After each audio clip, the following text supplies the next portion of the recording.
Hello everyone, this video is the second part of chapter number 10, Walls Tell Stories. Why these attacks? हम बातें कर ही रहे थे कि श्रीधर ने हमें बुलाया एक बड़ी सी गन देखने के लिए और हम फटाफट से सीढ़ियों के ऊपर पहुंच गए उस बड़ी सी गन को देखने के लिए, जिसको कि बोला जाता है कैनन, जो कि इंग्लिश वर्ड है, और कैनन को हिंदी में हम बोलते हैं तोप। ये गन से बहुत ज्यादा बड़ा साइज का होता है, इसीलिए यहाँ पर लिखा हुआ बिग गन, तोप है ये। और शैलजा कहती है ये तोप, ये जो इतनी बड़ी गन है, ये जरूर सुल्तान की होगी। और जो आपको ये बड़े बड़े से गोल गोल दिख रहे हैं, ये कैनन की जो जैसे बंदूक में गोलियां होती है ना, उसी तरीके से ये तोप में डलने वाले ये मेटल के बड़े बड़े बॉल्स होते हैं। दीदी बताती है कि ये जो बड़ी गन है, जो कैनन है, इसको औरंगजेब यूज किया करते थे। औरंगजेब की पूरी आर्मी गन्स और कैनन्स के साथ यहाँ पर अटैक करने आई थी, पर वो लोग इस किले में घुस भी नहीं पाए और पूरी आर्मी थी उनकी बाहर ही कैंप लगाकर 8 महीने तक बाहर बैठी ही रही। और वो तो आप समझ ही गए होंगे कि वो क्यों उसके अंदर एंटर नहीं हो पाई, क्योंकि उनकी जो सिक्योरिटी थी वो इतनी ज्यादा टाइट थी। जो बड़े बड़े बैस्टन्स बने हुए थे, यहाँ की जो थिक वॉल थी, बिग गेट था, ये सारे उनकी सिक्योरिटी का काम करते थे। इस वजह से औरंगजेब 8 मंथ्स तक बाहर ही कैंप लगाकर उनको रहना पड़ा, वो एंटर हो ही नहीं पाई। शैलजा पूछती है कि दिल्ली से इतनी दूर यहाँ तक जो आर्मी है वो इतने बड़े बड़े तोपों के साथ क्यों आई होगी? तो दीदी बताती हैं कि उस समय के दिनों में चाहे कोई राजा हो या फिर कोई सुल्तान हो, वो सबके सब इस तरीके की कुछ ट्रिक्स खेला करते थे। और सभी राजाओं का यही खेल था कि वो अपने राज्य को और ज्यादा बढ़ाना चाहते थे, और जितने भी जो छोटे छोटे किंगडम थे उनको वो अपने पास रखकर अपने राज्य को और ज्यादा बड़ा करना चाहते थे। और इसको करने के लिए वो कई सारे ट्रिक्स अपनाते थे, जिसमें कि कभी कभी तो वो फ्रेंड बन जाते थे और फ्रेंडशिप की वजह से वो अपने राज्य में उस राज्य को जोड़ लेते थे। और कभी कभी उनकी चालाकियां और धोखे से या चापलूसी से वो इस तरीके का काम कर देते थे। और कई बार वो शादी का तरीका भी अपनाते थे, जिससे कि उनका जो राज्य का जो इलाका था वो और ज्यादा बड़ा हो जाता था। और जब इनमें से कोई भी तरीका, चाहे वो दोस्ती हो या शादी हो या कोई धोखाधड़ी हो, इन सब चीजों से जब उनका काम नहीं चलता था, तो लास्ट उनके पास जो एक ऑप्शन बचता था वो होता था अटैक। वो दूसरे राज्य पे अटैक करते थे और उसको जीतने की कोशिश करते थे। कल्याणी पूछती है कि जो औरंगजेब की आर्मी थी वो इस फोर्ट के अंदर क्यों नहीं घुस पाई? औरंगजेब के पास बहुत सारे सोल्जर्स भी थे और बड़ी बड़ी तोपें भी उनके पास थी, फिर भी वो क्यों नहीं घुस पाई? तो शैलजा बोलती है कि क्या तुम्हें ये मोटी मोटी दीवारें और ये जो स्ट्रॉन्ग वॉल्स हैं ये नहीं दिख रही? जो गोलकोंडा फोर्ट का मैप था, जो कि हमने पार्ट 1 वीडियो में देखा था, उस मैप में हमने देखा था कि वहां पर दीवार के साथ ही साथ एक बहुत बड़ी और बहुत लंबी, बहुत गहरी खाई भी बनी हुई थी। तो आर्मी किस तरीके से अंदर आ पाती? तो श्रीधर बताता है कि अगर जो औरंगजेब की जो आर्मी थी, अगर वो दूसरी तरफ से आने की कोशिश करती, तो वहां पर बहुत बड़े बड़े जो बैस्टन्स थे वो बने हुए हैं, और बैस्टन से जो सोल्जर्स थे वो दूर तक, मतलब उनको क्लियर नजर आ सकता था, क्योंकि वो काफी ज्यादा हाइट पे थे और उनको कोई नहीं देख सकता था। पर जो सोल्जर्स थे वो बैस्टन से बाकी पूरी औरंगजेब की आर्मी को देख सकते थे। इसलिए जो औरंगजेब की आर्मी को बहुत मुश्किल हुआ होगा यहाँ पर अटैक करना। कल्याणी कहती है कि जस्ट इमेजिन करो कि आर्मी आ रही है औरंगजेब की, वहां से अपने हॉर्स, एलिफेंट्स और बहुत सारे गन्स के साथ, और इस तरफ से भी जो सुल्तान है उसकी आर्मी खड़ी है जो कि फुल्ली प्रिपेयर्ड है।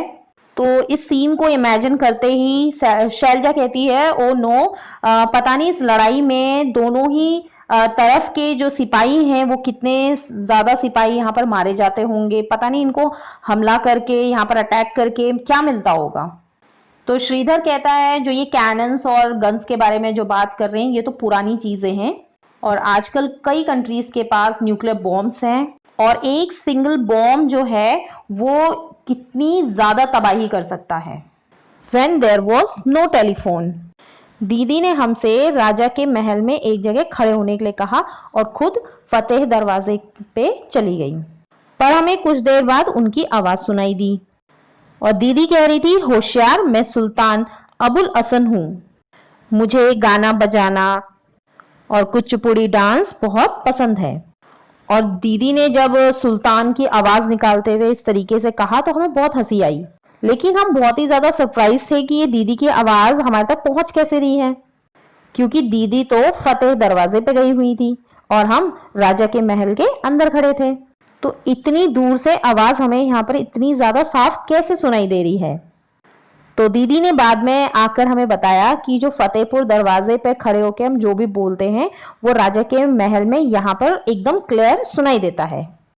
तो उस समय पे कोई भी वॉकी टॉकी या फोन का सिस्टम तो नहीं था, पर इस तरीके का जो टेक्नोलॉजी थी वो उस समय भी बनाई गई थी, जबकि वो बहुत ज्यादा पुराना समय है, फिर भी इस तरीके की टेक्नोलॉजी बनाई गई कि उतनी दूर से राजा के महल तक क्लियर सुनाई दे रहा है कि वहां का जो इंसान है वो क्या बोल रहा है। अरेंजमेंट फॉर वाटर, तो यहाँ पर जो आप ये पिक्चर देख पा रहे हैं ये उस जमाने की पुरानी पेंटिंग को देखकर ये बनाया गया है। तो क्या आप सोच सकते हैं कि यहाँ पे जो बैल हैं उनका इस्तेमाल क्यों हो रहा है। अब आप अपने हाथों को उसी तरीके से घुमाइए जिस तरीके से आप देख पा रहे हैं कि यहाँ जो बैल अगर ये घूमेंगे तो ये किस डायरेक्शन में घूमेगा, और उसके जो नीचे का जो ड्रम लगा हुआ है अगर ये इस तरीके से घूमेगा तो ये जो ड्रम है ये कौन सी डायरेक्शन में घूमेगा। आप इसको अपने हाथों को टर्न करके आप खुद इसका अंदाजा लगाएं। ये जो ड्रम है ये अटैच हो रखा है एक रॉड के साथ, और वो जो रॉड है जब बुलक्स मूव करते हैं तो ये भी मूव करती है। तो इसको समझने के लिए आपको जस्ट उसके मूवमेंट के अकॉर्डिंग अपने हैंड्स को भी उसी तरीके से दोनों हैंड्स का यूज करिए और अच्छे से इसको देखिए कि अगर बैल इस तरफ को मूव कर रहे हैं तो ये जो टीथ निकला हुआ जो ये ड्रम जैसा लगा हुआ है ये किस तरफ को मूव करेगा। और यहाँ पे जो उसके साथ जो रॉड से अटैच एक बकेट लगी हुई है, बकेट्स लगी हुई हैं, एक्चुअली बहुत सारी बकेट्स हैं, ये किस तरीके से वर्क करेंगी कि पानी ऊपर को भर जा रहा है। आप देख सकते हैं कि नीचे का पानी है पर ये जो व्हील है ये बड़ा सा जो घूम रहा है तो यहाँ पर पानी नीचे से ऊपर की तरफ में बड़ी आसानी से आ जा रहा है। ये जो पिक्चर लगी हुई है अब यहाँ पर इसमें आप फोर्ट का ही एरिया देख सकते हैं और इसमें आप देख सकते हैं यहाँ पर कि जो पाइप्स हैं वो क्ले की बनी हुई हैं और यहाँ पर आप अच्छे से देख सकते हैं कि उस समय पे ये यूज हुआ करती थी। What a sad sight! ये पिक्चर जो आप देख रहे हैं इन ये जो आर्क जैसी शेप्स बनी हुई हैं इनको महरब कहा जाता है। बातें करते हुए, सीटी बजाते हुए और अपनी ही आवाज़ों को सुनते हुए हम इस महरब के नीचे से निकल रहे थे। और सुनते हुए मैंने इसलिए कहा है क्योंकि यहाँ पर जो वॉइस है हमारी वो इको होती है। इको में क्या होता है, जो आप बोल रहे हैं वही आपको दोबारा से वही आवाज़ आपको सुनाई देगी, उसको इको कहा जाता है। तो महरब के अंदर आपको अपनी ही आवाज़ या फिर आप सीटी बजा रहे हैं या बातें कर रहे हैं वही आपको क्लियर दोबारा से सुनाई देगा। जो महरब है ये बिल्कुल टनल के जैसे ही दिख रही है, देख सकते हैं आप, बिल्कुल उसी तरीके से है। तो श्रीधर कहता है इस टनल के अंदर जो हवा है वो बहुत ही ठंडी लग रही है। शैलजा कहती है और देखो यहाँ पे लिखा हुआ है कि यहाँ पर सोल्जर्स स्टे करते थे, रुकते थे यहाँ पर। श्रीधर कहता है इस बोर्ड को देखो और आप भी देख सकते हैं इस बोर्ड में क्या लिखा हुआ है, writing on the wall is prohibited, दीवार पे लिखना मना है। और यहाँ पर आप देख सकते हैं ये वो दीवार है और फिर भी देखो बोर्ड लगाने के बावजूद यहाँ पे इस दीवार का क्या हाल है। यहाँ पे लोगों ने बहुत कुछ लिखा हुआ है जबकि यहाँ पे बोर्ड लगा हुआ है कि यहाँ पे लिखना मना है। तो शैलजा कहती है मैं तो ये सोच रही हूँ कि ये जो दीवारें हैं जो ये गंदी कर दी गई हैं, यही दीवारों के बारे में बात हो रही है। ये जो दीवारें हैं ये हजारों सालों में इन दीवारों ने क्या क्या देखा होगा। कितने ही king, queens, horses, elephants, war या फिर शांति, पीस को भी देखा है। मीन्स ये बहुत ही ज़्यादा पुरानी दीवारें हैं। तो हमें इस तरीके की दीवारों को हमने सिर्फ ये अपने मज़े के लिए हमें इसे ख़राब नहीं करना चाहिए, हमें इसे गंदा नहीं करना चाहिए। पर आप देख सकते हैं हम लोगों ने कुछ ही सालों में इसका क्या हाल कर दिया है। अब आपको पता ही है कि इस फोर्ट में लोग क्या क्या देखने आते हैं, कुछ पुरानी चीजों को देखने आते हैं, अपने पास्ट से जुड़ी कुछ चीजों को देखने आते हैं, ना कि लोगों के ये जो बेकार में नाम लिखे हुए हैं इनको देखने तो कोई नहीं आता। तो अपनी इतनी अच्छी चीज को मतलब क्यों खराब करना है सिर्फ अपने थोड़े से मजे के लिए। तो कल्याणी कहती है मुझे समझ नहीं आता कि लोग अपने थोड़े से फन के लिए इस तरीके से नाम लिख के क्यों इन दीवारों को इन्होंने गंदा कर दिया है। Going to the museum.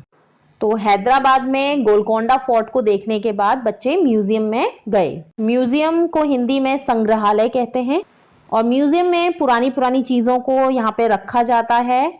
और इस म्यूजियम में गोलकोंडा के जो फोर्ट है उसके आसपास की जगह पे जो भी खुदाई करने के बाद जो चीज़ें मिली हैं उनको भी यहाँ रखा गया था, जिसमें से कुछ बर्तन थे, ज्वेलरी थी, तलवारें थी और भी कई और सारी चीजें भी यहाँ पर थी। तो शैलजा बोलती है अरे ये बर्तन के जो छोटे छोटे टुकड़े हैं उनको भी अलमारी में क्यों रखा हुआ है। और वो देखो तो वो जो छोटी सी प्लेट है वो ब्रॉन्ज की बनी हुई है और ब्लू कलर का जो पीस दिख रहा है वहां पर टुकड़ा दिख रहा है, वो लग रहा है कि वो सैरामिक का बना हुआ है, मिट्टी का बना हुआ है।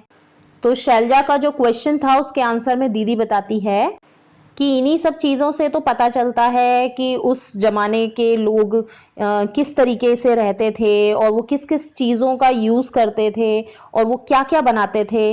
और सोचो कि अगर ये सब चीज़ें संभाल के नहीं रखी होती इस म्यूजियम में तो हम आज उस जमाने के बारे में कैसे जान पाते कि उस जमाने में भी ये सब चीज़ें होती थी, हम नहीं जान पाते। तो म्यूजियम एक ऐसी जगह है जहाँ पर पुरानी चीज़ों को संभाल के रखा जाता है।